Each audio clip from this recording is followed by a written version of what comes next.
All right, everybody, thank you for tuning in to another episode of Garage Talk Sports. I'm Mills. And I'm Nick. And we have no Bobby with us this week. He is... possibly with the Rona. He might have the Rona. We don't know. Not going to spread rumors or anything like that. Either way, being safe. Better safe than sorry. Better safe than sorry. Either way, we're still going to have a good episode for you guys. Going to talk, obviously, we got World Series stuff still going on. Game 6 happening as we speak. It's on the TV in the background, so you might hear some live reactions to it. Yeah. But you know what? Hey, we'll see what happens, right? So we're going to talk some MLB. It was a crazy week in the NFL, so of course we're going to talk about some of that stuff. Some no-name guys making some big plays, big debuts, things like that. Always root for the underdogs, am I right? Then we'll dive into Bobby's bets. Not a good week for the boys in the garage. Not going to lie to you guys. Not a good week for us. But, hey, you know, it is what it is. We move on, right? We'll bounce back this week. Yeah, we're only halfway through. We're only halfway through. We'll bounce back. Bobby's still in last place, so, you know, we got that going for us. And then NBA talk. That's really going to be Nick's segment for the most part. Bobby and Nick are the NBA guys. I follow it, but not nearly as much. I'm only going to mention the Bulls, so you should be able to cover I should that. be able. Yeah. I'll be able to chime in a little bit there. And then always wrapping up with Nick's question of the week. We will try to answer on Bobby's behalf. That'd be interesting. We try to answer this question on Bobby's behalf.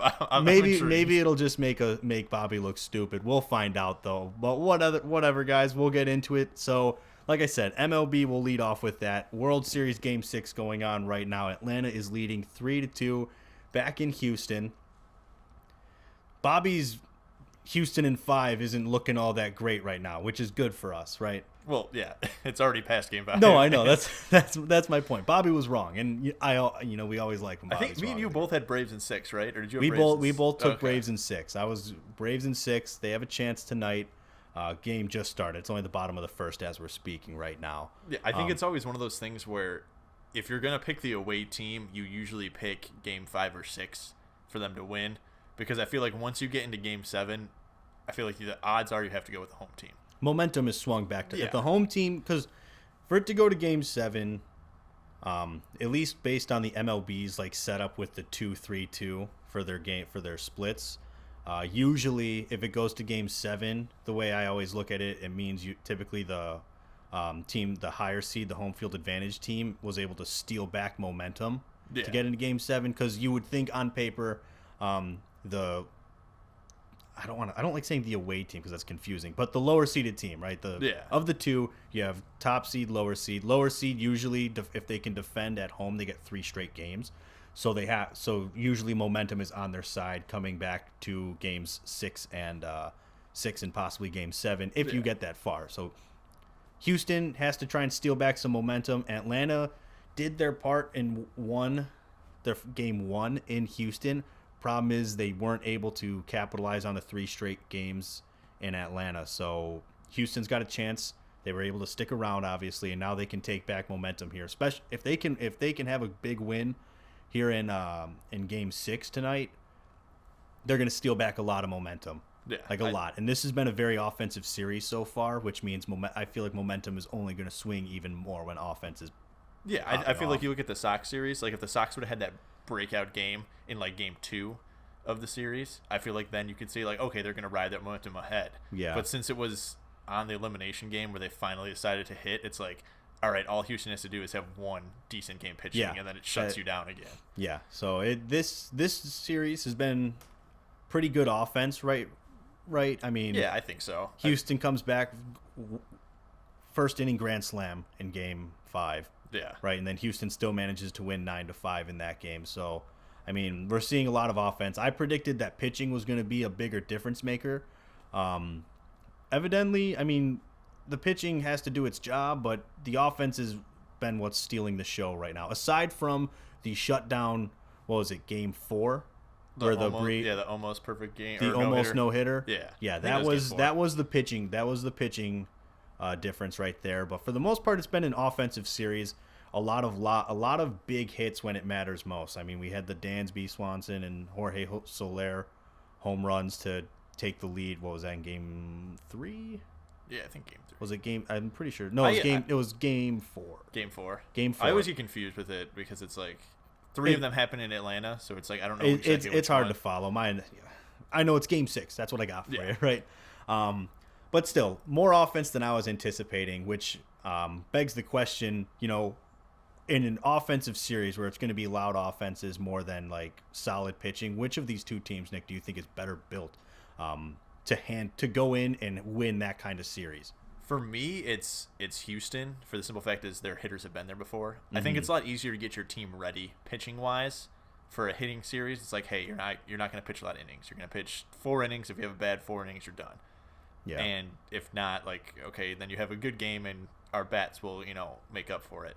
But in a situation where if Houston breaks off like they have been, where it's 9-5, the Braves are so new to playoff baseball, right, and a lot of young guys, especially World Series baseball, where it's you're not ready for, like, we're down 4, we got to score runs. Where Houston's like, hey, we're down 4 runs, but we have Jose Altuve, Alex Bregman, Carlos Correa, Jordan Alvarez has been amazing. He's had an incredible postseason. Yeah, guys who just know how to hit, like, in pressure situations. Right, these guys have been there; they've done that before. So the advantage is definitely, it definitely swings to them when it comes to an offensive series. I was thinking the same thing for the exact same reasons, really. Yeah.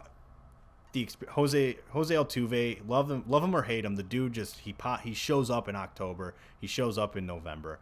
Like, I think he just passed George Springer for the most postseason home runs. Yeah, I think that sounds something like that. He's got over 20 postseason home runs with the Astros, and like that's no small feat. You know what I mean? Yeah, like, and the guy he passed was another Astro, which if he would have stayed on the team, like, would have been the same. Like, right. So it's just, I mean, this is a much more offensive driven team. Not that their pitching's bad by any means, because their pitching's not bad. I'll agree that I think Houston is the more complete team, right? But, Atlanta is the hot team of the postseason. Yeah. And so they're all playing well. Everyone's seeming to step up when they need to most, which is why they've been able to hang into this more offensive powerhouse of a series right now. We'll see how it plays out in Game 6, right? Yeah, I think Game 6 is gonna. It's tough because I don't want to say for sure if Houston wins Game 6 that they're gonna win Game 7. But it feels easily. that way. But it seems like, depending on who you, I feel like Charlie Morton getting hurt is so big. That was a tough one. Even if he just gets hurt and he comes back, where if it goes to Game 7, you're of course gonna pitch him. He has the most postseason experience. He's gonna be able to shut down the Houston bats at least early, and that's gonna help. Any Braves starting pitcher that gets put out there has never pitched in a Game 7 and doesn't have that. Charlie Morton's going to be their veteran, presence in the locker room and, like, on the bench, but it's not the same because he can't hold his hand out there on the mound and be like, here's what you need to do. Right. Well, he's out there on the mound. If he gets rocked inning 1, it's going to be over because they're so young with hitting. Right. Where it's like they're not used to coming back from run deficits in such a big game. Right. I mean, Houston, when you break it down, they've all got the experience, right? They've got the patience at the plate that you're going to need. Now that it's back in Houston, I think we're gonna see Atlanta's gonna have to be more aggressive now. Yeah, because if you're gonna try and work counts and everything against Houston's pitchers, it doesn't usually work out in your favor. And Houston can play that game, and they can play it better than you. Yeah, they're way more patient. They are way more selective, and they make better contact when they're behind in the count. So Atlanta's gonna have to jump all over these pitchers, as like you can't. I don't want to say you can't afford to work counts, because that's not what I mean. But you have to be more aggressive, because you have to try and get Houston behind. So it changes their approach at the plate. It changes how the pitchers are going to approach you at the plate. And hopefully you can take that and carry that through and put together. I want them to win Game 6. One, because we called Atlanta Game 6, but I also don't want Houston to win. So they're going to have to be. They're going to have to be very aggressive, and we're already seeing it early in this game. I mean... Yeah, you can see that they're not really working counts. They're not working deep, counts. but not even to the point where it's like they're not swinging at bad pitches. Yeah. They're still trying to hit their pitch. They're going up there in mind where if it's an inside fastball, I'm going to swing. I don't care even if it's out of the strike zone. If it's the pitch that I'm kind of looking for, I'm swinging at it. Yeah. My biggest thing why I want them to win this game is because you see Trevor Plouffe put 1K down on the Braves beating the Astros in 6 on May 8th of this year. So if they win, he wins $25.6 million. On the Braves? The Braves winning in Game 6 against Houston, but he put that bet down on like May 8th. Wow. Yeah. That's bold. Yeah. That is bold. If it pays out, he wins $25.6 million, which is insane.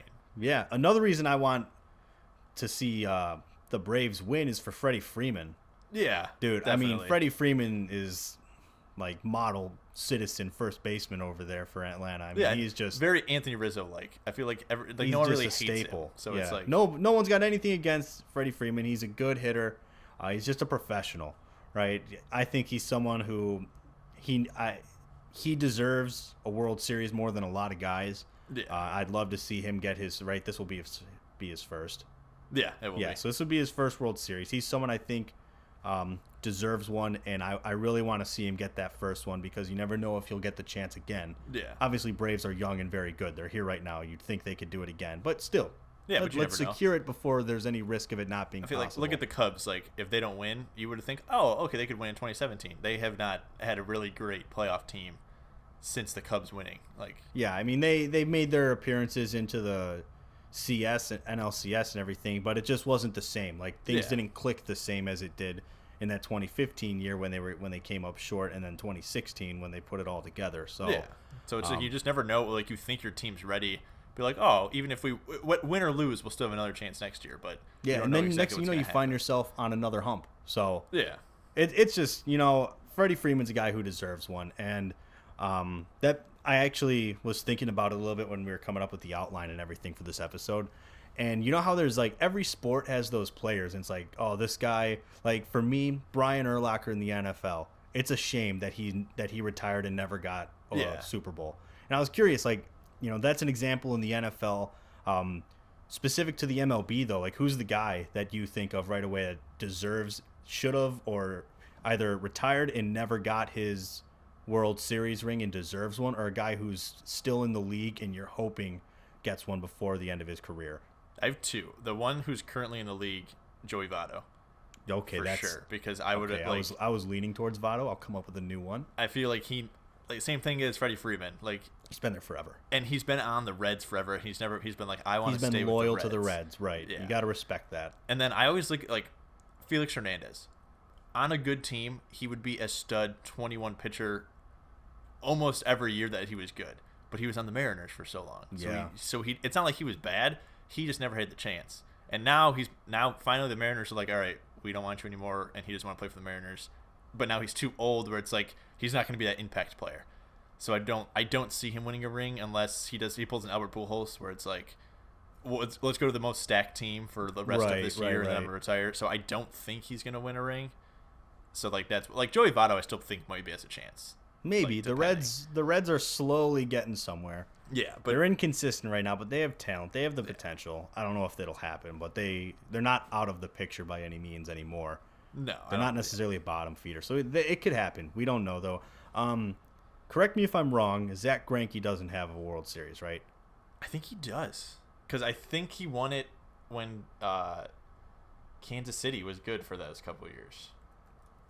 Well, we'll find out. I don't know why. I'm leaning towards he's not. And then his Ken Griffey Jr. won one. He has not. Yeah. Okay. Perfect. I wanted to be right on that. He played for the Reds. Yeah. And the Mariners. And he played for one other team. Yeah, I think Ken Griffey Jr. is a retired player who absolutely deserves a ring, and it's a shame that he was never on a team. He never won one. I don't really know what else to say about it other than the fact that he deserves to have won one. I think he's one of the best baseball players of all time. He's one of my favorite players of all time, and so it just kind of sucks when you see a guy who's been. Not only was it just like, oh, a fan favorite, he was good. Like, when you see guys that are that good and they don't get their World Series ring, it kind of sucks, because it's not like the NBA where there's 5 guys on the court and you can carry a team pretty far. Yeah. In the NBA, it's hard in baseball and football and these larger team sports to be the sole producer and carry an entire team. Yeah. Zach Greinke has not won a World Series. Okay, perfect. He's my active player that I would like to see win one. Okay. So either way, because I like Zach Greinke. I like his. Yeah. He's just like I like when he tells batters like what pitch is coming. He throws that weird Cephas pitch and everything. And you know what? He was a pinch hitter in game. What's it called? In game 5. So cool. Good for you, Zach Greinke. I like the guy. So him and Ken Griffey Jr. are the two that I would like to see win one. However, I don't want Greinke to win one if it's with Houston. Yeah. So that's where it's a little difficult. At least not if it's against Atlanta. Yeah. So right now, I mean, at least you have the saving grace that if Houston does win, at least Zach Greinke. At least I can have them be like, well, at least the guy I Yeah. want to have a ring. Interesting point that I want to bring up because you mentioned him Greinke pitch hitting. He might be the last pitcher to ever get a hit in MLB. Because the CBA is expiring on December 2nd. Oh, and they're going to push for the DH. And everyone is pushing, full-term DH. Which, to me, it's like, I go back and forth on it. Because, I don't like that second and third, 2 outs, or maybe not 2 outs, maybe 1 out, you're going to walk the 8th batter just to get to the pitcher. Like, I'm like, all right, just pitch to the guy. Like, I understand it, but I'm also like, this is kind of stupid. But then I also like when managers have to, strategically game plan around it, where it's like second and third, 6th inning, your guy could still go 2 more innings, and it's a close game. So it's like, do you take him out to put in the pinch hitter, and then now you're putting in your bullpen, and what if your bullpen's not as good? I like that aspect of the game, and I like it being where it's half the time it is and half the time it isn't. Yeah, I'm an advocate for not bringing the DH to both. So leave it how it is now. Leave it how it is. Yeah, I was gonna take a really complicated way to say that. I don't know why. Probably to try and sound smart or something. I advocate for keeping it how it is, because that's part of the difference between home field and away. Yeah. And in the World Series, to be like more exact, like that's what shakes up the entire thing. You could think that the advantage would go to the National League team, right? Because their pitchers have to hit every so often. But the strategy and everything that gets involved with it, I like that personally. It makes it different than just now you're gonna go play on the road, but the rules aren't different or anything like that. You don't have to adjust your game or anything like that. I don't know. I get the point though when they say, well, the rule caters to a National League team because it's easier. They can just they're not going to complain putting a DH in over a pitcher. Yeah. Whereas an American League team's like, really, we got to go with our pitcher. But I like that that's part of the shakeup. Because it makes those managerial decisions more important. I like seeing pitchers get hits. Like, it's fun. When Madison Bumgarner hits a home run, or Max Fried has 3 hits in his game earlier this year, or Bartolo Colon, when he hit a home run. If there was love never, it, man. If there was never a DH, it's part of the fun of baseball. I mean, I really hope it stays the way it is. I'm not going to be upset if it changes because I get the reason why it would change. I'd be fine if they just left it how it is, but then in the postseason be like, all right, it's universal DH in the postseason. I'd be more okay with that because then it's at that point they get a bigger roster anyway. Because Dusty Baker was explaining it that during the regular season, NL has 1 more bench spot during a regular game than the AL for that simple fact of course you're going to have more chance of a pinch hitter because you're the pitcher. I never thought about that. But in the postseason, I think they have the same amount. Even if it's AL versus AL and NL versus NL, I think they have the same amount of guys. So it's all right, at that point, just be all right, DH hitter. Because, yes, if Game 7 was in Atlanta, I don't want to see the pitcher up in the 9th inning because you're out of bench guys. I don't know, man. But if Max Fried came up in a pinch hitter role and hit a walk off solo home run, that'd be the coolest thing in MLB ever. I'm not too passionate either way. I would like it to stay how it is, but I get the argument for the other side, and so I'm not going to be outraged if it changes. I just like the little shakeup that it brings to things come playoff time more so than anything. But with the CBA expiring, I can't remember. Is there rumors of is there going to be a lockout? They said there can be because of course it's the CBA, but it's just with it being December 2nd, everyone's like, oh, it hasn't been signed yet. It's only a month away, but also the season's still going on, so it's it's tough. They think that once the season ends, negotiations will pick up super rapidly. Hopefully, because I don't want a lockout. It might go to the end of January. They said just to fine tune everything because of all the COVID stuff that happened. Right. Because they're going to be all right, how do we handle the minor league if something like this happens again? Everybody shut down the minor league again. Right. So I think that's the big problem. Whether it's going to take a longer time, but no one has any thought of it being a lockout. I hope it's not. I don't think there's going to be a lockout. I really think there's plenty of time to negotiate a new one. Did you see though the new thing with the what's it called? So the MLB just put not a law, but a new rule into effect that teams have to supply housing for their minor league players. I did see that. I like that for the simple fact of, like, then you're not going to be rushing to get, like, I feel like a lot of people, like, in the past who took steroids because they're like, I need to get to the MLB to get all those guarantees, where it's like, anyone who's playing in the World Series right now is living fine. They have a ton of money, all that stuff. Yeah. But when you first get signed out of college, you don't have that much money for not, like, first 4 rounds. You got to look at it, unless you're like a first or second.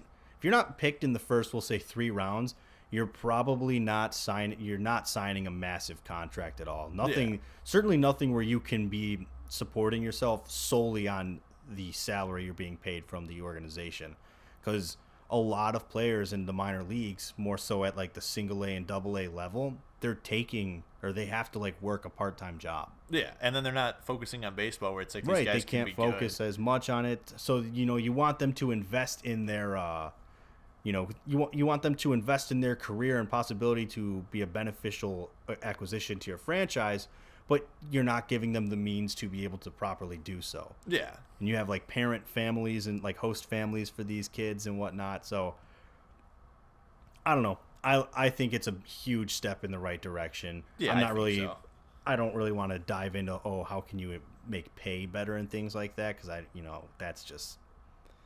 that's a whole can of worms that honestly I'm not even going to act like I understand the whole. They know that once they do pay stuff, it's going to get to the problem. Like, NBA only has the G League. And not even the leagues you're going to diminish leagues. Not every team has a minor league team in the NBA. Like the Windy City Bulls are like the Bulls, Pistons, Pacers, Charlotte, and like one other team is all of their teams. So you just pull from them. Yeah. So there's no dedicated team, and MLB has 4 dedicated teams below them. It's like, it gets tricky. Yeah. I think there needs to be like a fair pay structure for sure. I'm not going to sit here and say, it needs to all be like the lowest any guy should be paid in like low class A ball is $50,000. No, sorry. Yeah. You should at least, I don't know, if you have to supply housing for them now, that's a huge like step, because now they don't have to make as much money to be able to afford a place to live, right? So I think that's a huge weight off the shoulders of these minor league players. It'll be interesting though to see if any kind of pay like standard comes out. I don't think there will be, but it's a step in the right direction regardless with this housing thing. I think it's fair. So. It's only right in my opinion. I hope the biggest thing they change is like what the Mariners did this year with Jared Kelenic and Logan Gilbert, and then what other teams have done in the past, where it's like they don't start a guy on the MLB roster from opening day, and if they start him like 3 weeks in the season, that doesn't start their MLB service time for an extra year. All that manipulation, like they need to stop that, because like now Kelenic has to play another 5 years before he can do his. For a while I've been against the way free agency works and all that in the MLB.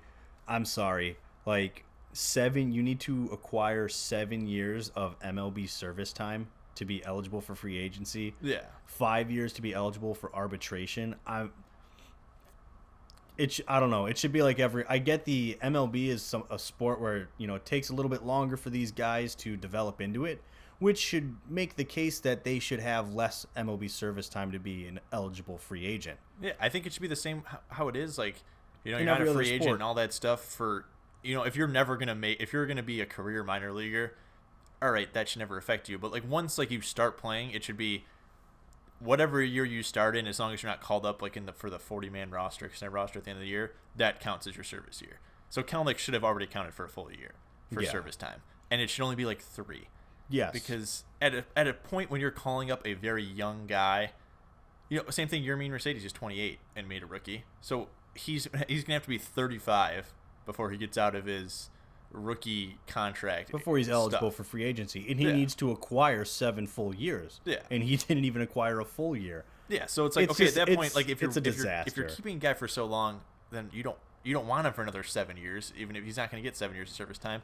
Or like a young guy, you're gonna want him, or if you don't want him on your team, you're gonna trade him before that 7 years. Like, the 7 years doesn't make sense. You're screwing the young guys over because, say you're drafted out of high school, you spend 2-3 years in the minor leagues, and then they finally call you up. You're 21 years old. Now you need to acquire 7 years of service time. So you're 28 by the time you can become a free agent, right? 28 years old. And the way sports are going right now, once you hit 30 is considered the drop-off age for a lot of things, unless especially pitchers. Thomas Brady. Yeah, but especially pitchers in baseball. 30 is when it's like, that's like, up. Only the elite of the elite can survive beyond 30 and be effective. That's just the view or like the opinion or whatever that is around the league. Not that I agree with it. So now, not only that, but you're not going to get you might not get your chance at that big contract. Yeah. Right. Not everyone is going to get the Mike Trout contract when they're first eligible. Not everyone's going to get the Bryce Harper or Manny Machado offers. So like you got to give these guys a chance to make something, not just be under team control and be forced to sign a contract that you offer them. Yeah, like Ronald Acuna signed that one 2 years ago. That was less. Everyone's like, if he would have waited until his 7 years were up, he would have definitely got $400 million for his thing. But now he got hurt. Now his contract would have been way less. So now he benefited from it.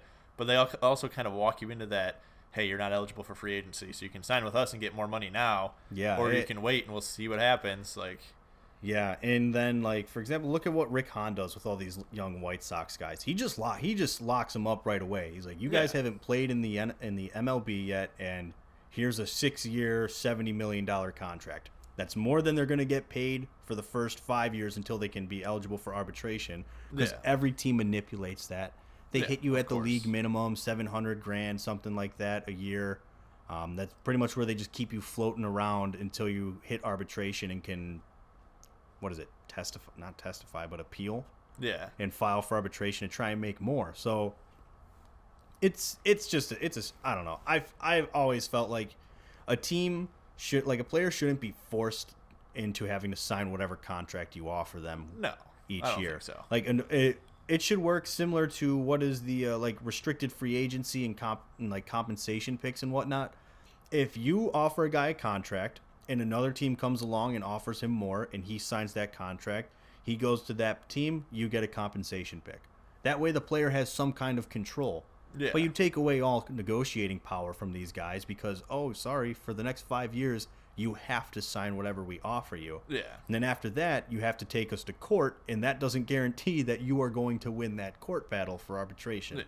It's just that's why like the NFL, and like I know we'll start getting NFL talk, so I'll just do it now. Like the franchise tag, I think that's great. It's like, okay, I think that I deserve more money, but we don't want to give it to you. Okay, we're gonna franchise tag you for a year or something like that. It's like, okay, we still have control over you because we don't want to, we don't want to give it up, and we don't have picks to go get you.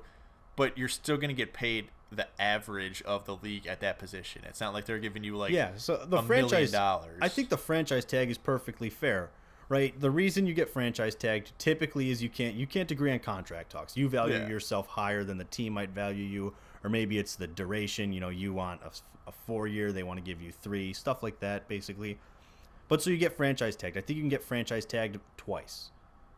It's 2 or 3 times. I'm pretty sure it's twice because Kirk Cousins got hit with it 3 times. And I'm pretty sure the league changed it. I think you can do 3 times, but I think you can only be twice in a row.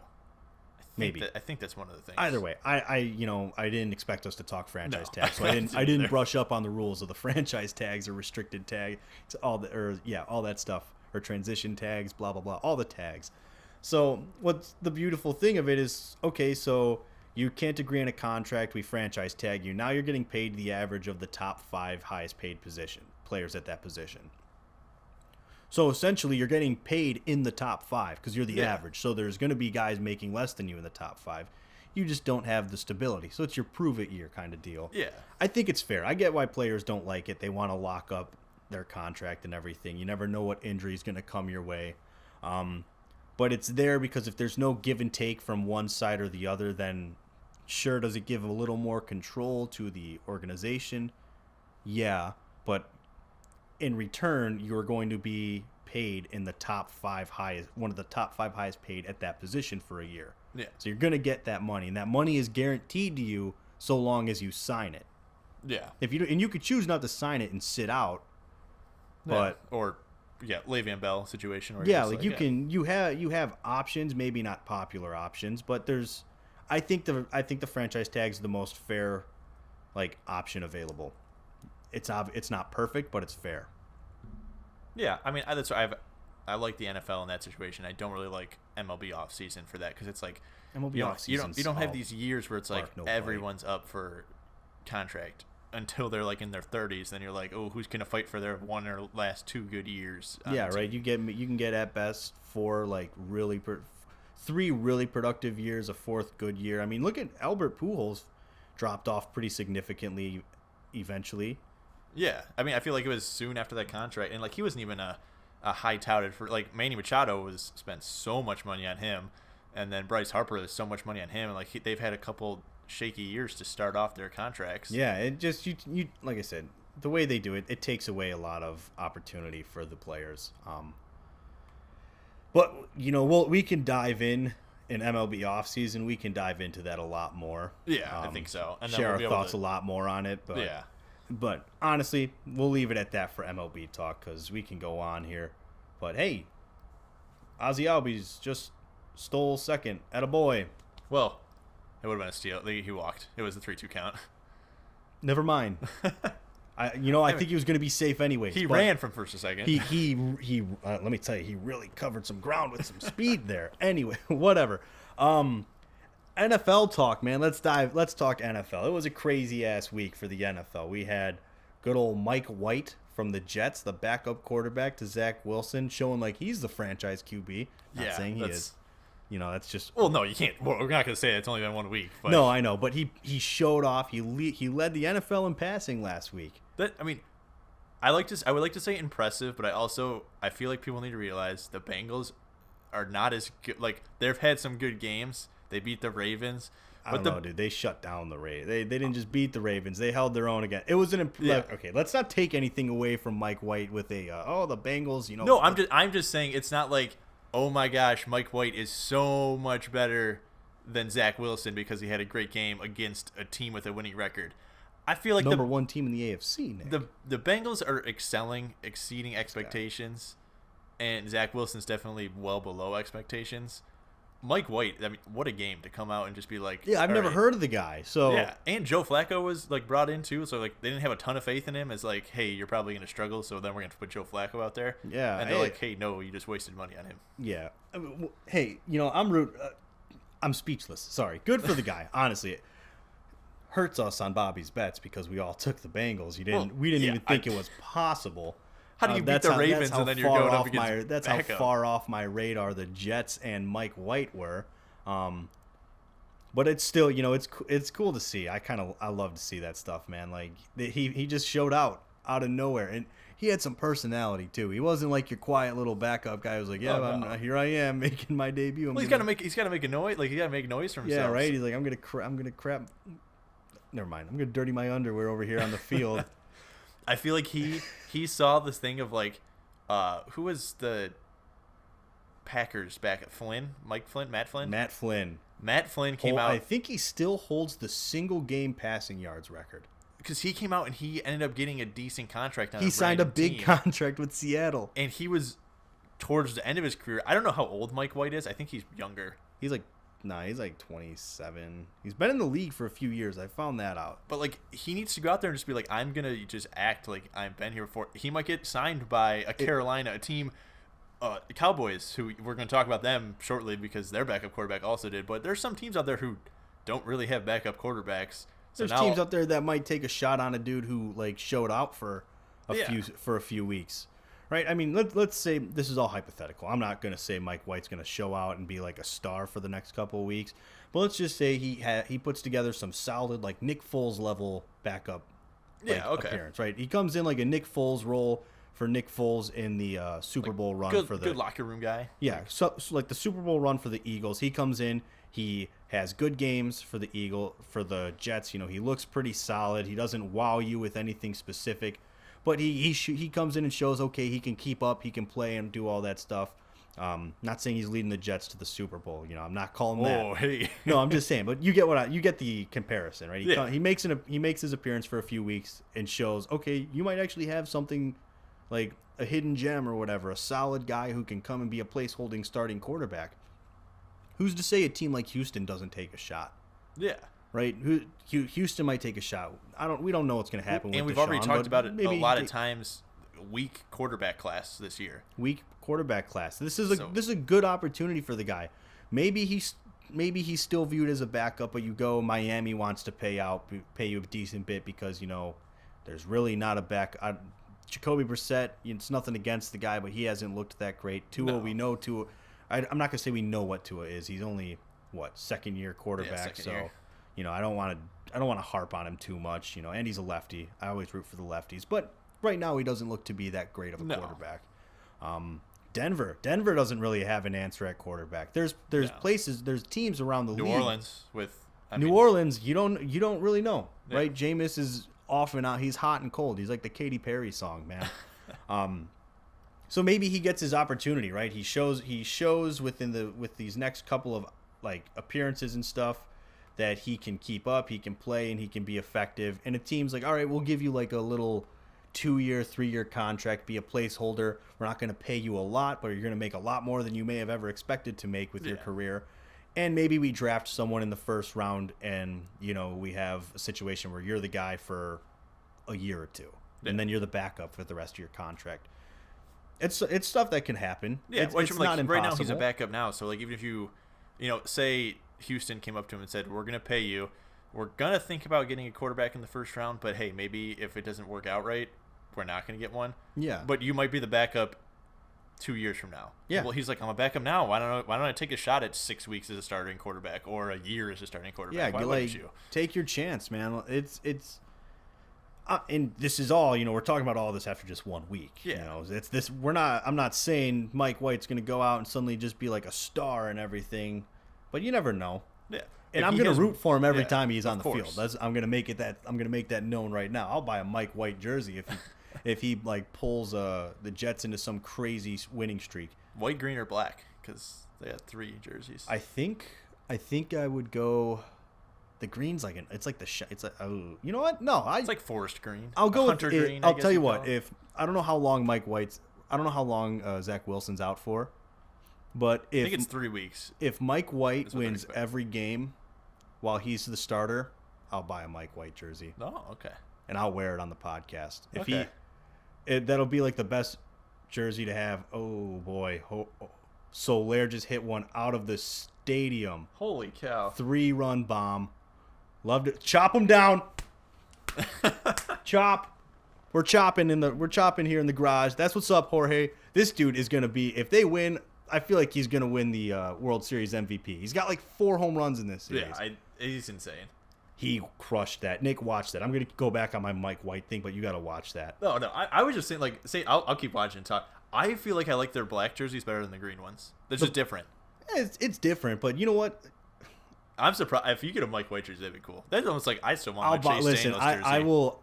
If they win every game that he's starting for, assuming he's playing more than 2 weeks, well, that'll be a contingency thing. Yeah, it's got to be more than 2 weeks. It's got to be more than a 2-game win streak. Okay, more than a 2-game win streak. If he wins every game that he appears in, or if he ends up going the rest of the season, and he's at least above 500.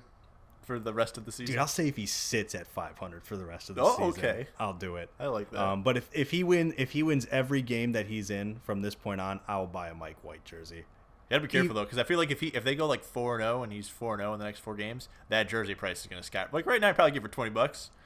Yeah, I might preemptively. No, I'm kidding. I had to buy it now. I'm not too concerned about Mike White jerseys getting up. Actually, no, it's the NFL fan shop. It's possible. I might have to buy a custom one and put his number and name, because I think it's gonna be that difficult to get a Mike White jersey. It might be.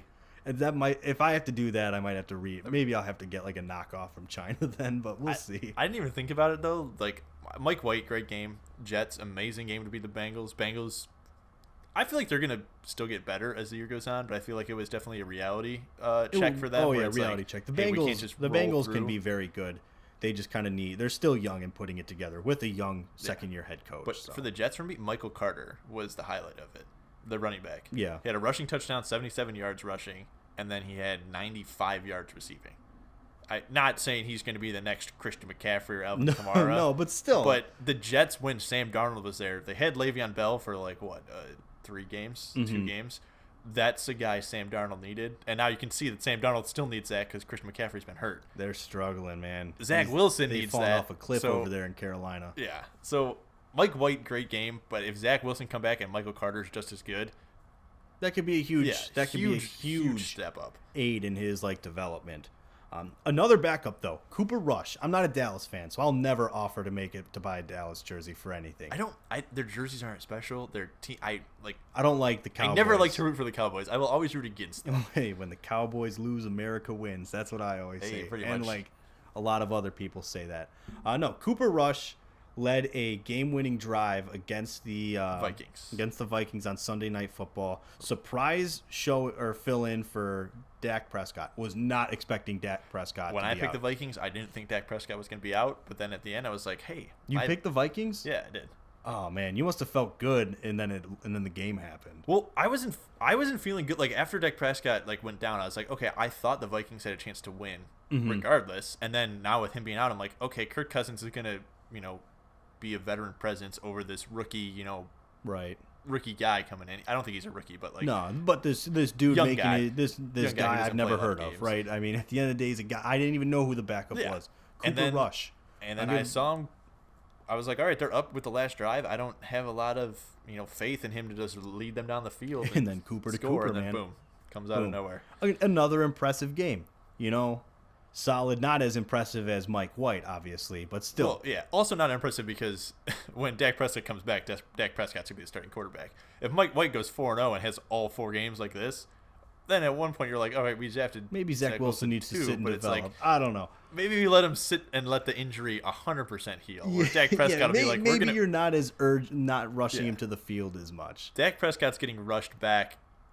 As soon as he's able to play, he's going to play. Zach Wilson, if if this goes on for a couple of weeks and Mike White's still performing at this level, they might be like, hey, we're going to hold you back.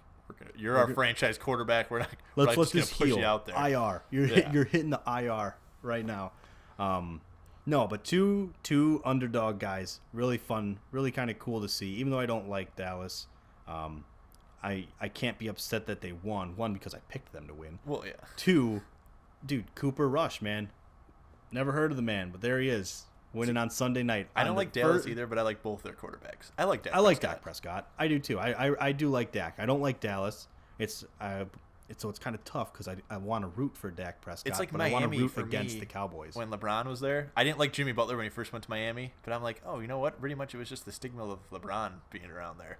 So now I'm back. I like Miami. I like Miami. So I didn't like them because LeBron was there for a little bit, but now he's not there. Maybe Dak Prescott could turn some America fans around the Cowboys. No, he's not getting me. I'll tell you that much. He's not getting me. Okay. I'll root for the guy, but he's not getting me to root for the Cowboys. I will root for Dak to. I'm happy to watch him throw for 500 yards a game, and they finish with a 8-9, 9-8 record. I can live with that. That's cool. But they're still gonna make the playoffs in that division. That division's horrible. I don't even want to get into that, man. They're bad. Wow, the NFC East is so... Well, actually, you know what? Hey, the Giants almost pulled it out. They almost pulled it out. I was shocked to see that. I'm not going to lie. I was shocked to see... No, I was shocked. I've been thinking that the Chiefs weren't really all that great this year. They are not looking good still. So this is... Well, yeah. Even though they won, they still didn't look impressive. So how many weeks in a row is this now where the Chiefs have looked pretty rough? 4? 4 weeks in a row. I mean, they played the Bills, so I kind of predict that would be a playoff potential matchup. Yeah, and they did not look like a playoff team playing. They didn't. Yeah, they didn't look like they belonged on the field with them. So then they played the Titans. I'm going to say 4 weeks. Yeah. Washington, because even they looked bad to start against Washington. Yeah. And granted, it turned into a blowout. So they. But you get into the same thing where it's the Chiefs always play with Tyreek Hill, Travis Kelce, Patrick Mahomes, just a couple deep passes, all of a sudden you're down 14 points when you were just up, 2 minutes ago. But yeah, they had a bad game against them, or they won they've won 2 games where really they didn't play good. Yeah, and you're playing the Giants without Saquon. Sterling Shepard got hurt. I think they had 2 other wide receivers end up getting hurt. Daniel Jones isn't a stud quarterback. No, he's not. He's nothing special. I mean, he's surprisingly fast, but he's not. By the time the fourth quarter started, the Chiefs he shouldn't be able to have a chance to beat Mahomes in Kansas City. A Super Bowl playing team. Like, they didn't win the Super Bowl last year, but they were in the Super Bowl, and now you're right, and now you're struggling against one of the crappier teams in the league, we'll say. Yeah. The turnover bug is still a problem for Mahomes. He's still turning the ball over. It's just the Chiefs don't look to be all there this year. And I can't believe the Giants held on. Yeah. And they had a chance. They really did. But even though the Chiefs won, it was not an impressive win. It wasn't. And I think we see the big thing, too, about how much money they spent on that offense. Von Miller going to the Rams for almost nothing. The Chiefs could have done that, but there's no way they had enough room in the salary cap to get him. No. Yeah, the Chiefs are spending money, and the Rams are just spending draft picks. So yeah. I mean, trade deadline passed today, right? I've always thought the trade deadline in the NFL was way overhyped because it's usually pretty quiet. You don't see a lot of blockbuster things happen at the trade deadline. You see them usually in the off season. The NFL is one of those leagues where it's like it's a 17-game season prior to that 16-game season. So you have the trade deadline, but it's not like baseball. It's not like hockey. It's not like basketball where you can just kind of make a big move and plug this guy in fast. Yeah. Right. You're going to do this. The guy's going to get 8 weeks, right, to be on your team, as opposed to 45 games, 86 games. When the trade deadline happens in the MLB and the NBA and NHL and all that stuff. So it's like, I think it's always way more overhyped. The Von Miller trade was big, though. That's a big blockbuster trade. That's second and third round pick in this upcoming draft for 2022.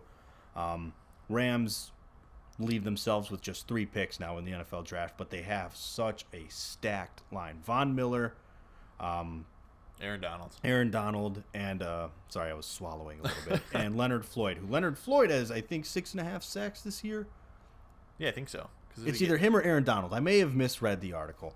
Either way, Leonard, the lead, they were already leading the league in sacks, and it was pretty much Donald and Floyd leading the way there. Yeah. Now you add someone opposite of Leonard Floyd. So you imagine Leonard Floyd's only going to get better, which is going to make Von Miller better because now you have a bigger issue. Right, you have to address 2 guys, and then Aaron Donald's there, so really you have to address 3 guys. You just don't have enough O-linemen now to handle the impact that those 3 alone can make. Well, and then because they still have Ramsey is their top defensive back. Yeah, Jalen Ramsey's still there. Sorry, and then they still have stud guys they're a good defense. They're going to be good. Yeah, they're not in trouble. This was like a sets you over the top best defense in the league, adding Von Miller, in my opinion. Yeah. Already coupling that with a offense that is rolling together and looking really good. I think this sets the Rams as a super. If they weren't already a Super Bowl favorite, I feel like this really pushes the needle in their direction on that one. I think from what me and Bobby were saying this earlier this year, I definitely thought Cam Akers' injury was going to be a complete letdown for the offense because I didn't like Matt Stafford coming into a team and then having his running back go out and then being like, all right, Cooper Kupp, Robert Woods, and Tyler Higbee, I think, is their wide receiver or their tight end. Yes. I didn't see where it's like, no, you still need that running back who's going to be able to possess the ball for a long time. Darrell Henderson is I thought Sony Michel was going to be the backup because I they thought traded for him. I was expecting Sony Michel to have more of a role. Well, I thought Henderson was going to struggle, so I thought they were going to have to go to Sony Michel. So I thought they were going to have to struggle and then bring in another new running back to try to learn the offense who hasn't been in it. And Darrell Henderson just went over, and then their defense is performing much better than Unbelievable. I thought they were going to be down in a lot of games where Stafford was going to try to have to score points quickly. They just haven't. It's just their team's I would like the record to show. Oh yeah, 100%. I was not expecting this from the Rams, and I was expecting their division opponents to be better. Yeah, but same thing. I just got to say, I would like the record to show that I didn't think the Rams were going to struggle at all this year. I did still say they were going to get third place, which the 49ers, with George Kittle being hurt, and 49ers don't have Seattle. It is a race Russell between Wilson. Arizona and oh yeah, I know now it is. Even if the 49ers and Seahawks were healthy, it was going to be a race between the Rams and Cardinals. They're the best teams, best offenses in the division. The the best defense, I'm going to say, goes to the 49ers when it's healthy. Well, actually, no, I'm sorry. That stays with the Rams. I apologize. 49ers are the next best in the division on defense. What's real? At least that was my preseason rankings of them. It just the Rams are a complete team. Cam Akers had a good rookie year. I never thought though that he was like the difference maker on that offense. The difference maker to me was what you had at quarterback, and I thought Matt Stafford was going to fit in perfectly. Clearly, he does. Cooper Kupp is popping off with Matt Stafford. Yeah. It's unbelievable. There's too much talent on both sides of the ball. Well, especially now with getting Von Miller, now. It's just there's too much talent, and so I think the Rams are a Super Bowl favorite. They had a bad game against Arizona. That's their one loss on the year. Yeah. And otherwise though, Arizona's just been shown that they're beatable by what's it called? They can be beaten, right? The Packers did that. Aaron Rodgers. Aaron Rodgers did it with no name wide, with nobody, as he does. Pisses me off. But I gotta respect it because it's truly impressive, and it sucks because I wish I could just be like, I just would like to see someone do that for the Bears. But whatever. Yeah. We're not talking about the Bears this week. They fire Nagy. They show that they can move on without him just fine. That's my entire Bears drop-in note right there. Yeah. Good job, Justin Fields. Good job, Justin Fields. You looked good. You looked good. You looked the part, and I'm happy for that.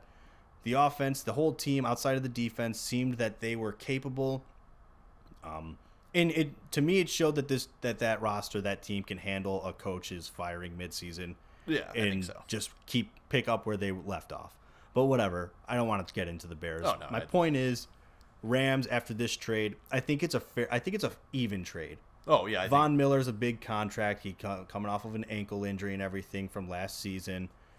The Broncos are in a spot where they want to dump some salary cap and probably start stockpiling some picks so they can have a better draft, be more aggressive in the near future. Yeah. I think it's an even trade, but because of the impact it has on the Rams' immediate success, the impact it could have, I should say. Yeah. The immediate impact is that Von Miller sets the Rams above anyone else. Super Bowl favorites. That's my prediction for this team right now. I imagine they're going to be in the Super Bowl. Okay. Yeah, I was looking at it because you put in there that they only have 3 draft picks, the Rams, in the next draft. But I've talked about it before, and I know I don't follow college football as closely as other people do. For me, it's always NFL talent's better than college talent. Even if, right. Of course, you're going to get those stud guys. Joe Burrow was going to be better than half the quarterbacks his first year when he came in just because he was an exceptional talent. Mm-hmm. Jamar Chase has proven that he's a much better wide receiver than a lot of guys. But I would take Von Miller filling a hole in a pick that I'd only have 5 picks. Now I have 3. I'm not going to find a Von Miller in this draft pick. He is right, and even if you do, your chances are he's a couple years from developing into a Von Miller. It's the same thing with the Khalil Mack trade when the Bears made it. Yeah. So, you're going to take the pick and hope you can get someone that will develop into what you already know you have. That's the challenge. It's immediate. Like you said, NFL talent is better than proven NFL talent outweighs potential NFL star. Yeah. That's how I view it, because Von Miller's no slouch. He's one of the best pass rushers. He's going to be in the Hall of Fame. I'm pretty sure that's a done deal for him. Oh yeah, I think so. So you already know you're getting one of the best players to have played that position in this era of football, possibly one of the best of all time to do it. So you gave up a 2nd and 3rd round pick. That 2nd and 3rd round pick is going to go. Say you go after the same position, like we just said. 2 years maybe before they break out into that same role, and now you're 2 years further down the line, 2 years older the rest of your roster. You want a Super Bowl now. You want to contend now for as long as you can in the moment. It's the perfect move. I was just looking at kind of put it in Bears perspective because that's how I know a lot better.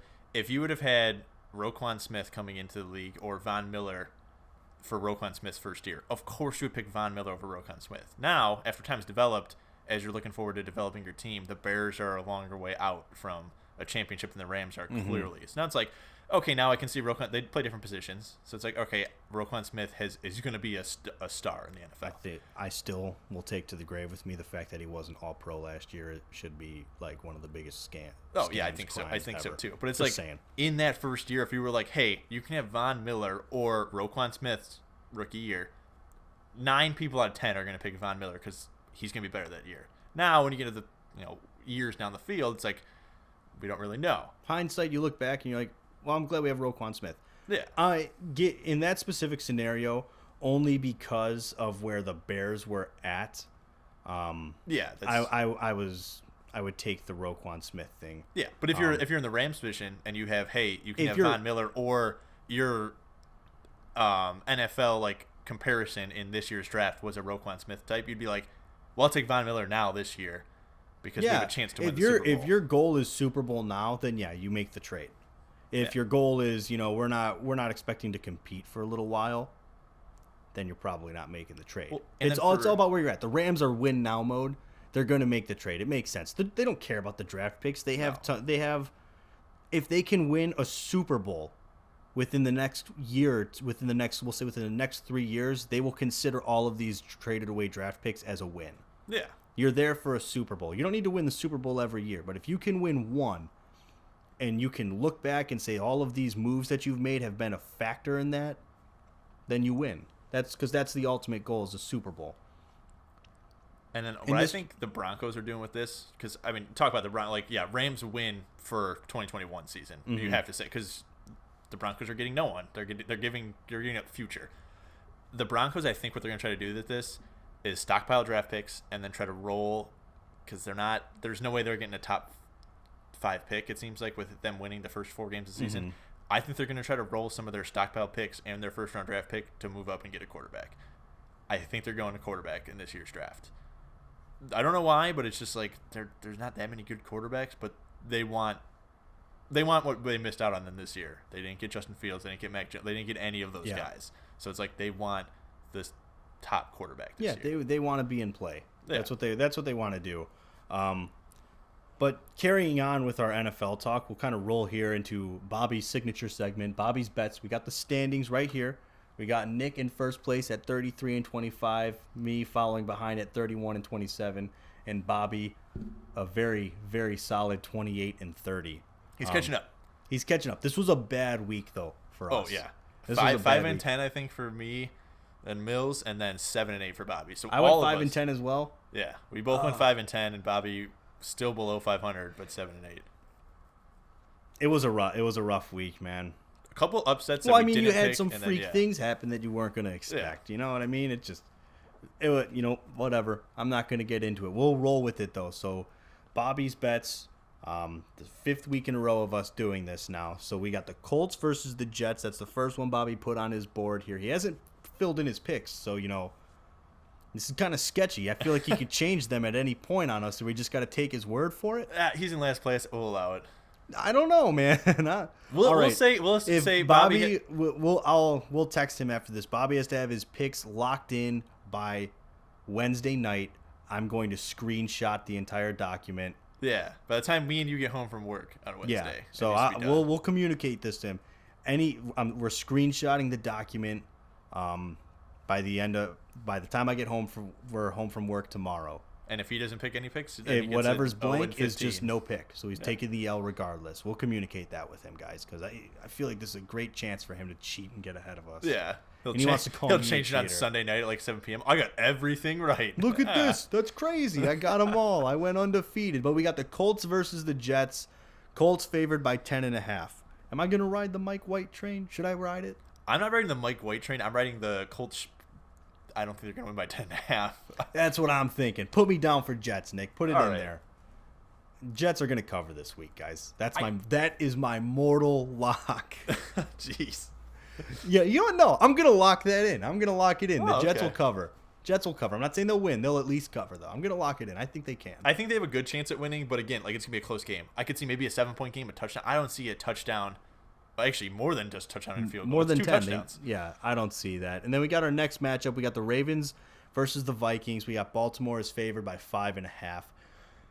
Oh, that's a tough one because For me, it's not tough because of what the Vikings just struggled with in Dallas. So you think the Ravens roll them? Yeah.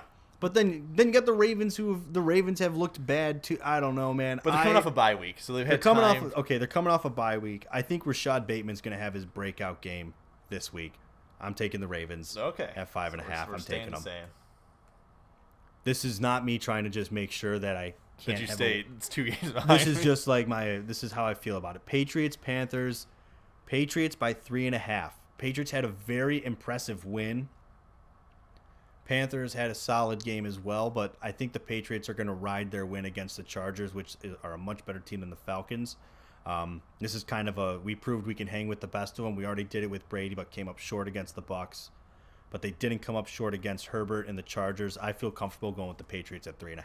Well, I'm following you as well, just for the simple fact is, I like how Belichick spent so much money in the offseason, and I feel like he's finally figuring out how to run the defense how he wants it. Mm-hmm. I feel like they shut down the Chargers as much as you can. You're not going to shut them down completely. No, but they looked good. Yeah, you looked good, and Mac Jones is getting better and better. I think. Yeah, I think they can win this game by a touchdown, especially because the Panthers just have not looked that great since McCaffrey went back out with injury. When it's like a 3.5 favorite, I usually just pick whoever I think is going to end up winning the game, even if they're only going to win by 3. Mm-hmm. I'm like, okay, there's a chance that they might get 2 field goals ahead or something like that. Right. So I usually go with whoever I think is going to win is going to cover. Yeah, no, I get what you're saying there. And then next matchup that we got here on the board, we got the Broncos versus the Cowboys. Cowboys are favored by 9.5. I believe Dak returns this week. He's expected to return.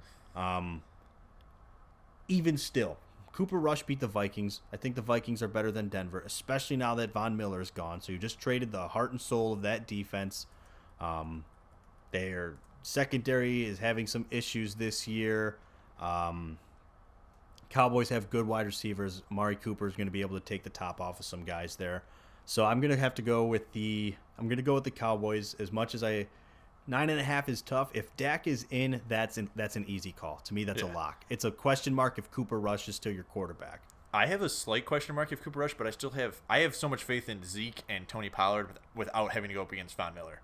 Like, if Von Miller's in, it's like, ooh, now it's a run game. Now it's like Von Miller could swing the game to not be a 10-point game. Yeah. But with him gone now, going to be in L.A., Zeke is going to run all over them. You got rid of the best defensive player on that team. Cowboys, I think, are going to take advantage of that. Defense is going to be trying to figure it out without him. So I feel confident going with the Cowboys at 9.5 tentatively. If Cooper Rush is in, I'm far less confident, but I still think they would do it either way. Yeah. Next matchup, Nick, we got the Browns at the Bengals. Bengals favored by 2.5. Both teams coming off of a rough week. I don't really know which way I lean on this one. 2.5 is small. The small spreads are scary because it's a field goal. It's a field goal. It's basically, it's basically a coin flip in my opinion. When the spread is that low, in the last minute. Yeah. Who's got the ball at the end if it's a close game? Baker's still out. Is he out? Yeah. Well, as of right now, he's still out because I don't think he got put on the IR. No, I thought he played last week. No, I didn't watch the game, so I don't know. I'm pretty sure. I could be wrong. Honestly, either way, I was going with the Bengals regardless. I was going with the Browns regardless. For the simple fact is, I think Chubb coming back last week is definitely what kind of slowed him down. But now he's going to already have a week under his belt off this injury. I think he's going to be back and ready to go. And I feel like OBJ is going to have a game this week. So we'll see. I feel like if he has a great game, he's really kind of had a slow year, man. Well, LeBron James just told the the Browns that they should definitely get OBJ the ball more. So you know they're going to listen. Yeah. I feel like the Bengals are going to have a solid bounce back week this week. Okay. I think they are. I think Jamar Chase is going to have a good game. It's going to be. I think that's going to be one of the better games this week. Closer games. One of the close. Oh yeah, this is, as it stands right now, this is the hardest one for me to pick. But I'm gonna go put my faith in Joe Burrow. Okay. Joe Burrow and Jamar Chase, Bengals, I think can pull it off. Nick Chubb and OBJ, I have them. Okay. A strong feeling they're gonna. Fair enough. They're gonna actually shine like they were supposed to. Right, like you expected when you had that, when you have that roster. This one I don't even think is a question mark. Bills, Jags. Bills favored by 14.5. Bills. Yeah. Jags are bad. Sorry. They almost Bills. My prediction of the Jaguars being, like having the biggest turnaround and like the biggest differential in wins and losses from all the bad teams last year. Yeah, I was wrong, and It sucks. But you know what? Arizona lost, so I don't have to eat my words just yet on Cliff Kingsbury because we said if they went 8-0, I would do it, and they're 7-1. Yeah. So I'm not doing it yet. Maybe the wheels come off and they don't win again. I would laugh. I would look so smart last week. I was just crapping on them. That one hurt. I was like, of course. I was like, Nick says that they're not as good as they are, and then they go and they lose to Aaron Rodgers and some dude that they pulled out of the Harbor Freight in Wisconsin. And like, hey, come here. And their defense was still injured and banged up. Yeah, I can't. It irritates me. This is the toughest matchup of the week, actually, right here. The battle of the bad. Texans versus the Dolphins. Dolphins favored by 6.5. Dolphins aren't good. Texans are way worse. But are they? I don't know. What Tua are you? Which Tua are we gonna get? Are we gonna get the Tua that just makes a throw and you go, what Tua? What did you see?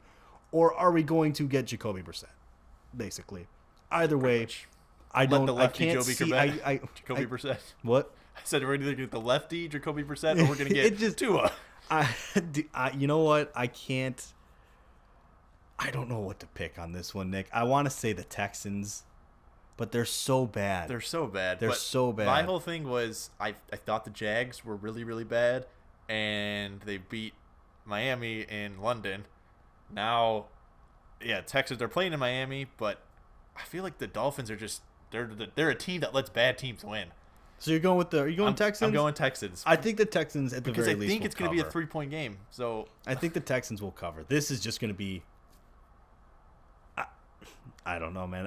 So you're picking the Texans to cover? I'm picking the Texans to cover. Okay. I'm gonna go with the Texans. I don't know, man. I feel like me and you knowing if who's gonna be what our score is, it's gonna be pretty similar. If we picked them, was everything the same? I know. We're gonna be stuck in this. Position. Okay. This next one we got what is it? Saints versus Falcons. Saints favored by 6. I'm comfortable with that. They had a great game. Yeah, they had a great game against the Bucs. Yeah, I'm very comfortable with that. Yeah, I think Saints by 6. I'm taking that. I'm taking the Saints too for the simple. I'm taking the Saints Dude, defense. We're gonna have the same record, man. I'm picking the Saints defense to win by 6. I will argue that the Saints defense will score more points than their offense, and they're still gonna win by over 10 points. I just think the Falcons are bad. Well, the Falcons aren't horrible. That's not fair. No, they're not. They're not terrible. The Saints are just a good team. You've got Trevor Simeon's going to be your quarterback, right? Because Jameis is out with a torn ACL. Trevor Simeon's going to be your quarterback. Yeah, I mean, Taysom Hill was injured last week. That's why Trevor Simeon ended up coming in. But I think Trevor Simeon proved that. I'd rather have him be out there. I don't trust Taysom Hill in the pocket. Yeah. He's a gadget player, and he can make a throw every once in a while. Trevor Simeon. Call me crazy. I feel more comfortable with him throwing the ball. Yeah, no, I would agree with that. Taysom Hill's a freak athlete, and I love watching when he makes these crazy plays, and you just go, "There's Taysom Hill doing it again." I love watching him when he was I think tight end who played quarterback. Dude, that screwed me in fantasy. I was so mad. That was such a glitch in the matrix there. But if I'm Sean Payton, I'm comfortable with Trevor Simeon because he can game manage. He did it in Denver for a while. He didn't have not for a while, for like a year or two. He wasn't horrible. That's a while for him. That's like he wasn't horrible. He's nothing. He's not going to wow you with anything. But you know what? He can manage a game. He's not crazy physically talented, but he can get the ball to your stars. He can get the ball to Kamara. He can make the right decision. I'm comfortable with him and Taysom Hill coming in for the gadget usage and stuff. Still, defense is solid. Yeah, Saints by 6 seems pretty good to me. On Sunday, Trevor Simeon hadn't had a touchdown since 2017. He threw it to their fullback who hadn't had a touchdown since 2017. He threw to a guy 4 times who had 1 catch before this year and hadn't caught the ball in like 2 years. And then he threw to Kevin White from the Bears. Kevin White's on the Saints? Yeah. Hey, Kevin White. And the last time he caught a pass was 2017 before he got hurt with the Bears. Unbelievable. So, literally the 2017 NFL players showed up and beat craziness, the Bucs. Man. I still feel like I said, Saints by 6 feels safe to me. That's a solid one. I can go with that. I can get behind that one. The next one we got here is the Raiders versus the Giants. Raiders are favored by 3. Giants just had an impressive Monday night game, even though they lost against the Chiefs. Raiders, I think the Raiders can take that one though by more than 3. I'm picking the Raiders because Did you take you took the Saints as well? We've been the same except for the Browns-Bengals game. Okay, that could be the difference. I'm picking Raiders for just how injured the Giants have been. I think Saquon's supposed to be coming back this game. He's rumored possible. But the Raiders have been playing so good since Gruden's been out that I think they're just going to pick up another win. Yeah, and this is a good team to do it against. The Giants aren't that great. No. Is what it is. I feel pretty solid with that one. Then what do we got next? We got the Chargers versus the Eagles. Chargers favored by 2.5. Eagles looked really good against the Lions, but that's apparently everyone looks good against the Lions. I'm done trying to pick the Lions. Unless you're the 49ers or the Ravens. The Ravens almost lost to them, and the 49ers won by 8. Yeah, so Chargers versus Eagles 2.5. The Eagles have been so hard to read this year. I'm going to pick the Chargers. You're picking the Chargers? I'll pick the Chargers first because they're going to have a bounce back week. Yeah. Is what I think, and it's 2.5. I think the Chargers are going to win. So yeah, 2.5, and it's most likely going to be by field goal. I have too much faith in Herbert. I do. I like Herbert. I have too much faith in the simple fact that I think that if they only win by 1, I'm fine, or 2, I'm fine that I lost because I picked the Chargers. Yeah. If the Eagles completely blow them out, there's no way I would have expected that anyway. So I'm not picking that. Well, wow. What do we have next here? We got the Packers versus the Chiefs. Chiefs favored by 1.5. Packers. I'm gonna pick the Chiefs. You're gonna pick the Chiefs. I'm picking the Chiefs. I hate that I'm picking Green Bay, but you know what? The Chiefs. I don't see it happening against a team like Green Bay. I don't see it happening against Aaron Rodgers. I slapped my leg really hard. I heard how hard you said it like that. Ooh, man, that woke me up. I went back and forth when I saw this in Bobby's thing and was picking who I'm like, I'm definitely picking the Packers because they just beat the Cardinals. But I'm like, I feel like the Chiefs eventually have to have a game where they just play like last year's Chiefs. I don't think it's happening. I don't know if it's going to be this game, but the Packers secondary is still supposed to be pretty weak. I would like to see the Packers lose, so I'm going to pick the Chiefs. That's why. Okay. You know what? I like that. I don't want the Pack. No, I have to make up a game. I have to make up ground here. I'm going to stick with the Packers. Hey, if you get both of yours the right, Packers then we're are going to be tied. The Packers are clearly going to win the NFC North. So I'm done rooting against them as if the Bears have a chance. They're going to win it. I might as well try and be right about picking them to do well. So I'm going to go with the Packers. I think they're going to win by at least a touchdown. But they only need to win by 2. So I'm comfortable with that. It's just a safety, and that's it. Aaron Rodgers is just absolutely terrible, but they get a safety on Mahomes, and that's it. That's all it takes. That's all the scoring. Can you imagine if it was a 2-0 score? That'd be wild. That would have to be a first. Yeah, in NFL history, it would have to be. Scoregami, I think that's what they call it now. What? Scoregami. Scoregami? Yeah. Some guy made a YouTube video about how many scores haven't happened, and there's been like so many that haven't happened. I don't think 2-0's ever happened. 2-0's never happened. I'm confident that's never happened. This next matchup, though, we got the Cardinals, 49ers, NFC West matchup there. Cardinals are only favored by 1. I don't like that.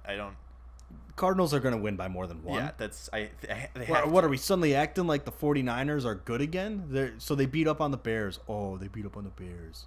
Well, I look at the same thing. Bears game, when it was 22-23, I was like, in a situation, Bears have a chance. But once they went down 8, Fields being a rookie quarterback, I'm like, he's going to struggle because he's trying to play hero ball, and he can't. Yeah. So Kyler Murray doesn't have to because his team is stacked. I doubt their defense is going to give up as many big plays that the Bears defense gave up. So I feel like that's pretty much a lock. Cardinals favored by 1. They'll win by more than 1. And you know what? If I'm wrong, at least Cliff Kingsbury didn't win another game. So then there's two games in a row that he lost. Yeah. So there's I win either way. Yeah. Let's put it that way. I win either way. So we're down to our last 2 matchups. We got the Titans versus the Rams. Rams favored by 7.5. No Derrick Henry. Most likely out for the season with that foot injury that he suffered this past week. We really didn't cover NFL injury news now that I think about it. But it's whatever. We're covering it right now. Derrick Henry's done for the year, at least for the foreseeable future. But it's speculated he's done for the year. I don't want him to come back. I don't want him to come back. No, I don't. I don't want him to either. I like the Titans a lot, but that I think is going to really hamper that offense. That's gonna be. I feel like it's gonna be a Derrick Rose situation where I think he comes back too early, and even though Rose sat out for a long time, he got hurt again, and then completely tanked his career. I think Henry's getting shut down for the year, especially I with the workload he carries. You don't want to risk anything. The only way I can see them bringing him back is if they're going to the Super Bowl. Yeah. Maybe you try and rush him back fast for playoffs and everything. I don't know. Not to say anything bad about Adrian Peterson, who's rumored to replace him. I don't think Adrian Peterson can carry the Titans to the Super Bowl. Different styles. Adrian Peterson is going to be in the Hall of Fame, obviously. Adrian Peterson, like 2008. Oh, I think he carried the team. Yeah, but this ain't 2008. So this is 2021. Good for him. I'll root for him. But Rams 7.5. I'm gonna have to take it because I already put your name in there. Sorry, I didn't even let you pick. No, it's fine. It's fine. I figured we were both going. I'm gonna have to take the Rams 7.5 though, just because no Derrick Henry. We'll see what this Titans offense can do without him. And you know what? I'll be impressed if they pull it off. I'll be impressed. If Ryan Tannehill can keep it with under a touchdown game, that would be a win for Tannehill. This is going to be more. Hey, what can your defense do now? Yeah. Your defense has to step up. Well, and you said Super Bowl team and the Rams. If the Titans can prove that without Derrick Henry, they can compete against playoff teams. You get to playoff football. Any crazy thing can happen. Minneapolis Miracle. Yeah. No pass interference call on the Saints. That completely changes the game. And if you're just in that situation, then you're good. Yeah, right. And then final matchup, saved the best for last. Steelers-Bears. Bears are going into Pittsburgh. Pittsburgh is favored by 6.5. Bears. I don't even know what to say in this one because I think the Bears. Bears. I think the Bears are better than the Steelers. I think the Bears should win this game. Oh. I just don't know how I feel. Oh, Dansby. Dan's baby. Chop. Chop. Sorry to interrupt. Chop. I said live updates. 2-run blast from Dansby Swanson. 5-0. And what inning is this? The fifth? Is this the fifth inning? Fifth inning, 5-0. Top of the fifth, 5-0.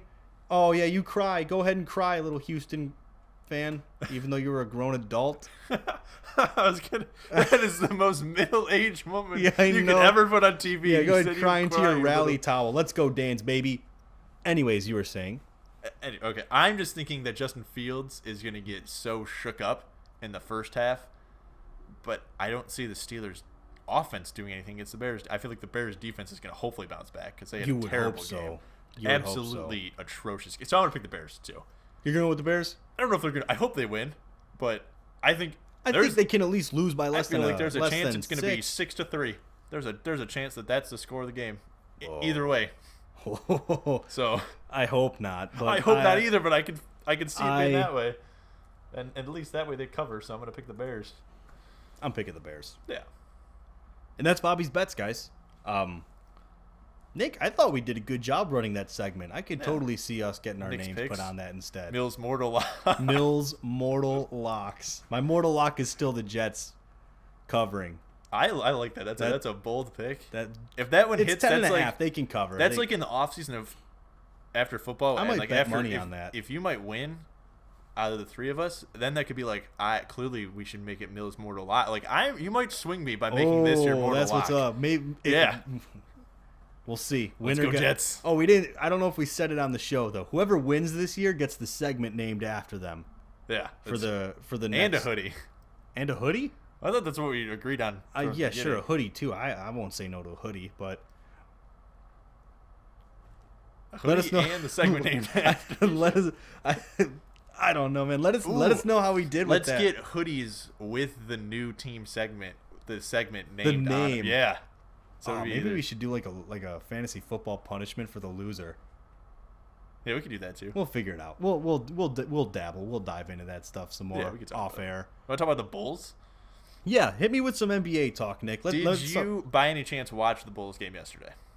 I saw DeMar DeRozan had a 37-point game, had a nice comeback against the Celtics. Yeah, they were down by a decent bit. Sitting on the couch watching the game with my mom and dad, and I'm like, you know what? I'm going to put on football because when I wasn't watching the game in the first quarter, the Bulls were winning, and then they played absolutely terrible the whole time I was watching them. So I'm like, I'm going to flip on the football game.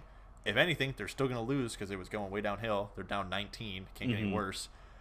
Flip it back on. My dad flips it back on with like 8 minutes left in the fourth quarter. The Bulls are winning by 3. I'm like, there's no way. How did this happen? No way. Throw up a stat. They only gave up 9 points for the first like 7 minutes of the fourth quarter. When the defense gets that consistency, they're gonna be points to Boston in the fourth quarter. They're gonna be really good. I mean, that game was a glimpse of it. Yeah. I think I can't overstate the impact Lonzo Ball is having on this team. Yeah. By far, so many. And DeMar DeRozan is stepping up huge as well. There's just so many guys that make an impact for the Bulls. If one guy's down, there's 2 other guys that pick it up. Well, that's my biggest thing. Zach LaVine, terrible game last night, but DeMar DeRozan, amazing game. DeMar DeRozan, amazing game against the Utah Jazz, which everyone complained about. Oh, the Bulls are 4-0, but they haven't played anyone. Then they lose to the Knicks by 1. Everyone's like, see, I told you. And then they beat the Jazz and the Celtics, who are top picks for the East and West Conference, let alone anything else. But yeah, same thing you said, Lonzo Ball. Better point guards by far, but better playmakers. Chris Paul, maybe John Wall when he was in his prime, Kyrie Irving with his ball handling, and Steph Curry. Just Lonzo moves the ball around. He's what that team needed at point guard is someone to dish the ball, not be the main guy. Yeah. Right. He is perfect. He is fitting in perfectly as the playmaker. The fact that LaVine is he's gonna realize, if he hasn't already, that he doesn't have to drop 30 every week for the Bulls to have a chance. Like you said, bad game yesterday, but DeMar steps up. Right. If one guy's down, there's others that can pick them up. I still think Alex Caruso is going to be a massive impact player for this team off the bench. So there's just a lot. There's a lot to like about the Bulls, and this is what it's like to watch a team that's actually good. I mean, when their chemistry gets better too. I mean, Vucevic is having a slow start. Yeah, he's not having the greatest start to the season. Patrick Williams is out for the year now with his wrist injury. So there's still things that need to be addressed and still improvements that can be made. So this team is still it can still go up from here. Yeah. Which, if this is where we're at, where they're at, and can still build off of it and get better, I'm very comfortable with your hot take. Yeah, right now 6-1, but I feel like they are going to get better. And I think the biggest thing is you mentioned it, Patrick Williams being out for the year and Vucevic struggling. Is it Vuk or Vuce? Vucevic. He's struggling. They're going to get a big man. I think they're going to try to get Marvin Bagley the third, one of those old Duke guy or Kentucky guys. If they got him and he also came off the bench, I think we might have the best bench in the NBA. Because you'd have Alex Caruso come off the bench, you'd have Marvin Bagley come off the bench, and then your start. I think the bench pretty much brought them back in the end of the third quarter and the start of the fourth quarter yesterday. If you can turn to your bench when you're down 19 and then put it into the hands of your starters and then just have them roll through in the fourth quarter, not many teams can do that. Like, you look at the Lakers, they got a good team, but once you put in the bench guys, it's like, if we're down, we're not catching up. Right, you've got bench guys that can keep you in it when they come in. That's the big thing for the Bulls. Yeah, and it's 1 week into the season. We don't know what's like. Patrick Williams down. Zach LaVine can have an injury. DeMar DeRozan, Lonzo Ball can have an injury that completely just derails. You don't know, obviously, right? I get what you're saying. Yeah, but initial thoughts and reactions to the first 7 games of the season, Bulls have tons of potential. Yeah, and I think the sky could be the limit for them. As the weeks go on, my hot take becomes less of a hot take where it's like, oh wow, we to pick something easy. But I picked it before the season started. I am with that. But we did pick a couple weeks ago.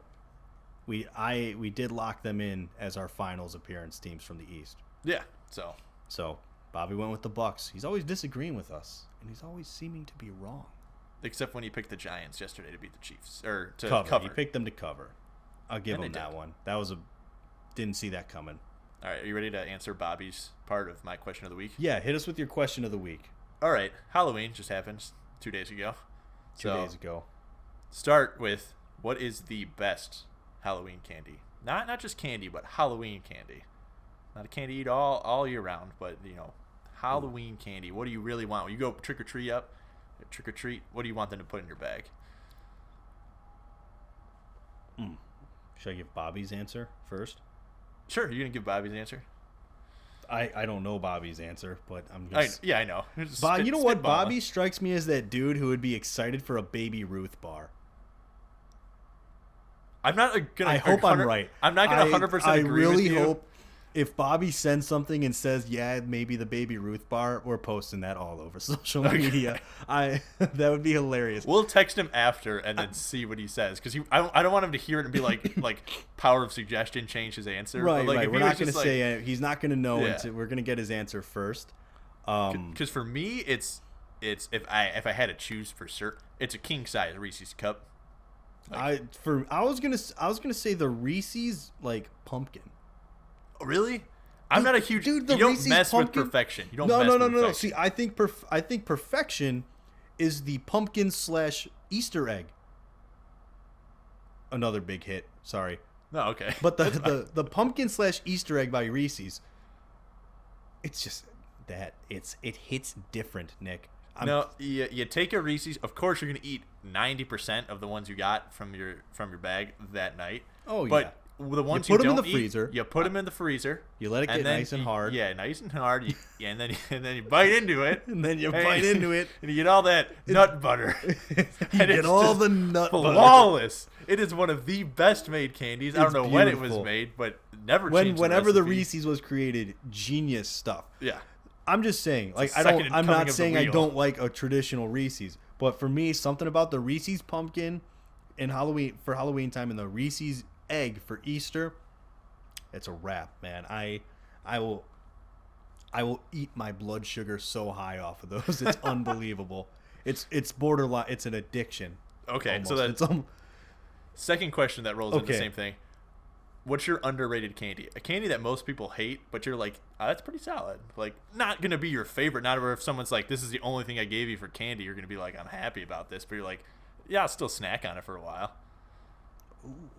Because I feel like, you know what? No, I know what mine is. I think Whoppers are slept on. See, I don't like Whoppers. Okay, well, you asked me what mine. I know. I'm just saying. So I feel like Bobby's underrated is going to be like a Take 5 bar or a $100,000 bar. 100 bar is actually not that bad. They're really good. I like 100 bars. I do. I was gonna say that, but I saved that for my answer for Bobby. Okay. We'll get that as well. But I feel like mine's like super Whoppers. Controversial. Really, Whoppers. I do. I don't really like have a reason. I just three. like them. They taste good. And like the fun size bar, that like it comes in like the big pack. You only get like 3 Whoppers, and at that point, I'm like, that is more effort opening it than I'm eating the Whoppers. Well, I don't know, man. The Whoppers are like Bunch of Crunch. You got to get them in the big box. That's true. When you don't get those very often, so but like they're always in the like little 3-pack sleeve for those like Halloween candy things. Yeah.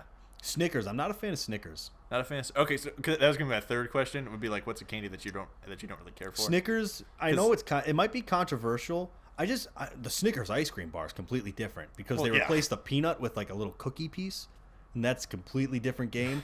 But like it changes the whole. It changes everything. Snickers, I can eat Snickers, but I'm not a big fan of them. At some of those Trinity barbecues, I don't know if Bob wants to know this, but I put down like 3 or 4 of those Snickers bars. Of course, man. The ice cream ones. People are going up to the ice cream machine and be like, why is the ice cream gone? Look over the cross-country table. There's like 50 wrappers for like 7 of us. They're like, oh, no. Like, I swear people left us here. We just sat down. Yeah, we just got here. No, man. The Snickers Ice Cream Bar, I think, is one of the best ice cream bars. Because like, for me, Kit Kats. Don't really like them that much. They're okay. I like Kit Kats. I feel like a lot of people are like, Kit Kats are the best. I'm like, no. I like Kit Kats. I like them, but yeah, Snickers is just the one. I don't know. I can't get behind the Snickers. My controversial one. I enjoy candy corn. I'll be honest. I can't. Dude, it's candy good. corn is one of those things. I eat it and I'm just like, why the hell did I do that? No, candy corn. I'm okay with. I explain this to people at work.